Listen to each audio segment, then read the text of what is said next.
আমরা যত ধরনের খাবার খাই না কেন, আমাদের ভাত, মাছ, শুটকি, ডাল, ভর্তা এগুলো হচ্ছে বাঙালিদের প্রধান খাবার। এই প্রধান খাবার যারা ভুলে যাবে তারা কখনো খাবারের স্বাদটা মনে রাখতে পারবে না। যাক, এখানে পোয়া শুটকি দিয়ে আপনার বেগুন সাজনা দিয়ে রান্না করব।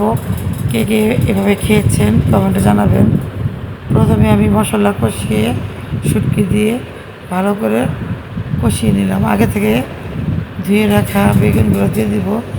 এভাবে করে কে কে খেয়েছেন একবার হলে বাসায় ট্রাই করবেন, অনেকটাই ভালো লাগে। আর শুটকিতে বেশি করে রসুন আর হালকা তেল দিবেন। বেশি তেল দিলে শুটকি তরকারিটা বেশি ভালো লাগে না। এখন প্রায় বেগুনটা সিদ্ধ হয়ে গেছে। এখন সাজনাগুলো দিয়ে সুন্দর করে আলতোভাবে ঢেকে দিব।